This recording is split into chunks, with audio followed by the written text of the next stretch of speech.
नाराज उद्धव ठाकरे भी हैं, उनकी शिवसेना भी है, क्योंकि ईडी ने आज मुंबई में संजय राउत से जुड़े पत्राचौल घोटाले के सिलसिले में 2 जगह रेड की। हालांकि ईडी ने आज रेड कहां की, किस वक्त की, इसकी डिटेल ऑफिशियली नहीं दी गई है, लेकिन पता यह लगा कि आज संजय राउत के दफ्तर के अलावा उनके कुछ करीबियों के ठिकानों पर भी ईडी की टीम पहुंची थी। जिस तरह कांग्रेस नेशनल हेराल्ड के केस की जांच को बदला बता रही है, उसी तरह महाराष्ट्र में पत्राचौल घोटाले को उद्धव ठाकरे के सपोर्टर्स बीजेपी का बदला बता रहे हैं। अब उद्धव ठाकरे, उनके बेटे आदित्य ठाकरे और उनके गुट के नेताओं के अलावा राहुल गांधी, जया बच्चन और एनसीपी के नेता भी संजय राउत के पक्ष में खड़े हुए दिखाई दिए।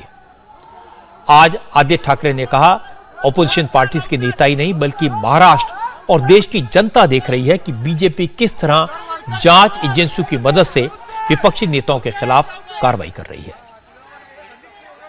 पूरा देश सपोर्ट में है, क्योंकि देश देख रहा है ये देश में हमारे क्या चल रहा है, और जो भी आवाज उठाने की कोशिश करे उसकी आवाज दबाने की कोशिश होने जा रही है। इसके साथ ही में लेकिन कल देखा कि शिंदे गुट जो है मिठाइयाँ बांट रहे थे, साथ ही में मुख्यमंत्री तो कह रहे कि 8 बजे बजने वाला लाउडस्पीकर हमने बंद कर दिया। मुझे लगता है ये एक जो हमें एक वृत्ति कहते हैं, एटीट्यूड कहते हैं, नजरिया कहते हैं, ये उनके सामने आ रही, जो उनका अभी पर्दा था चेहरे पे, वो पर्दाफाश हो रहा है। वो एक और ये भी ये चीज़ कही जा रही है कि बीजेपी की तरफ से कि ये दंडनीय अपराध था, जिस तरह से दूसरे को जेल में डालने की बात करते थे, आज वो जेल में। मुझे लगता है आज हम यही देख रहे हैं कि जनता शिवसेना के साथ खड़ी है, जनता सत्य के साथ खड़ी रहती है, सत्ता के साथ नहीं। हमारे देश में सत्य में विजयते कहते हैं, सत्ता में विजयते नहीं।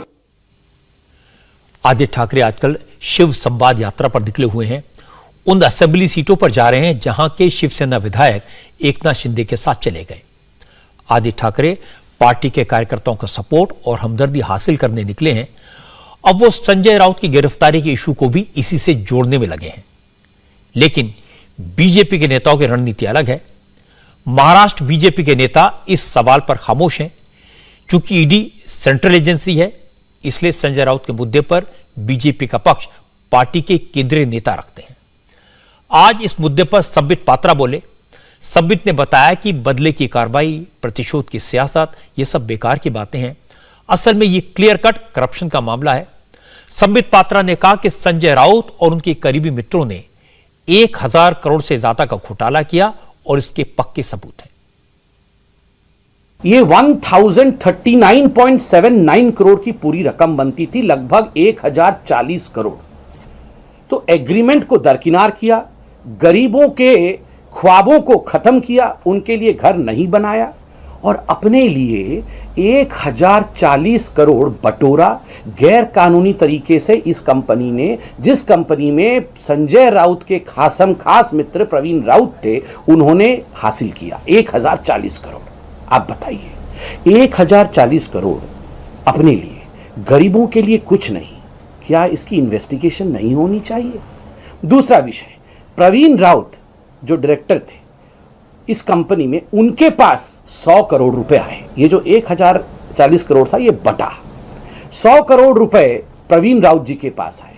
प्रवीण राउत जी ने भी 100 करोड़ रुपए इसमें से आगे भेजे, अपने रिश्तेदारों को दिए, अपने मित्रों को दिए, जिनसे सहायता मिली होगी उनको दिया। उसमें से जो एलिगेशन है, जो आप देख सकते हैं, मीडिया भी दिखा रही है, इसमें से एक बड़ा रकम संजय राउत जी के अकाउंट में भी गया है। यह भी खुलासा मीडिया ने किया है। पत्राचौल घोटाले में प्रवीण राउत और संजय राउत का कनेक्शन दिखाई दे रहा है। संबित पात्रा ने इसी बात की तरफ इशारा किया। संजय राउत तो ईडी की कस्टडी में है, इसलिए उनकी तरफ से उनके भाई सुनील राउत ने जवाब दिया। सुनील राउत ने कहा कि प्रवीण राउत का संजय राउत से कोई लेना देना नहीं है। ऐसे तो जितने लोगों का सरनेम राउत है, उन सभी का कनेक्शन संजय राउत से जोड़ दिया जाएगा। जिसका नाम राउत है तो क्या सब हमारे कनेक्टेड हो गए क्या? प्रवीण राउत के ऊपर एफआईआर दाखिल हुआ है, चार्जशीट फाइल है, उनको जो होगा वो देखा जाएगा। अभी प्रवीण राउत को अरेस्ट कर भी किया, वो भी देख लो आप।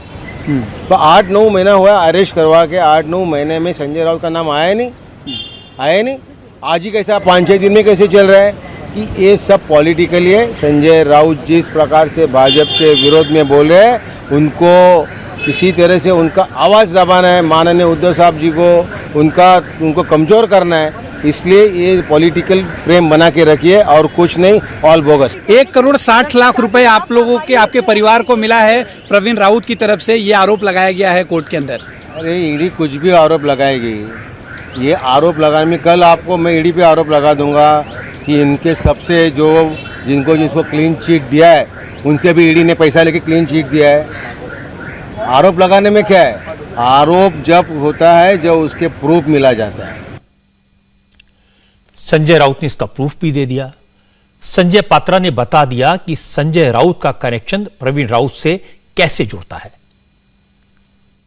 ये जो प्रवीण राउत है, जो संजय राउत के खासम खास हैं और जिन्होंने गबन किया, उनकी पत्नी माधुरी राउत, ये संजय राउत की धर्मपत्नी श्रीमती वर्षा राउत की खास मित्र है। और माधुरी राउत जी ने वर्षा राउत जी को, अर्थात संजय राउत की पत्नी को 83 लाख रुपए उनके अकाउंट में ट्रांसफर किए, एक अनसिक्योर्ड लोन के रूप में। अब ये अनसिक्योर्ड लोन जो 83 लाख का मिला, उसमें से संजय राउत की परिवार ने दादर में एक फ्लैट खरीदा।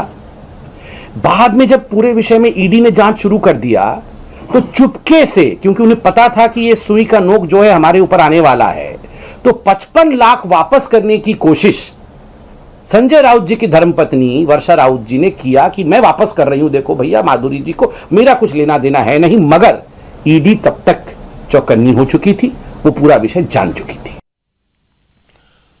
उद्धव ठाकरे और आदित्य ठाकरे को संजय राउत की काफी चिंता है। महाराष्ट्र में मां विकास आघाड़ी की सरकार बनाने में संजय राउत का रोल काफी बड़ा था। एनसीपी को साथ बनाए रखने में संजय राउत की भूमिका थी। इसीलिए उद्धव की शिवसेना और शरद पवार के एनसीपी संजय राउत के खिलाफ ईडी एक्शन से काफी सदमे में है। उद्धव ठाकरे को परेशान है कि उनकी पार्टी उनके हाथ से निकल जाएगी। रोज उनकी तरफ से बोलने वाले संजय राउत तो मौजूद नहीं है। कांग्रेस और एनसीपी भी शिवसेना के साथ दिखाई दे रही है, लेकिन हकीकत यह है कि ईडी के एक्शन से शिवसेना, उद्धव ठाकरे की पार्टी और शरद पवार की एनसीपी दोनों में काफी खलबली है। 2 दिन पहले मुंबई कांग्रेस के बड़े नेता असलम शेख देवेंद्र फडणवीस से मिलने पहुंचे थे। आज जीशान सिद्दीकी और मिलिंद देवड़ा फडणवीस से मिले। शिवसेना के नेता विनायक राउत जो उद्धव गुट में हैं, उन्होंने भी आज देवेंद्र फडणवीस से मुलाकात की, उनकी तारीफ की। ये सारे डेवलपमेंट ऐसे हैं जिनके बाद कहा जा रहा है कि महाराष्ट्र की सियासत में जो हुआ है वो तो खेल की शुरुआत है, अभी कई उलटफेर और होंगे। इंडिया टीवी हर वक्त हर जगह डाउनलोड करने के लिए सर्च करें India TV news Google play store या ऐप स्टोर पर।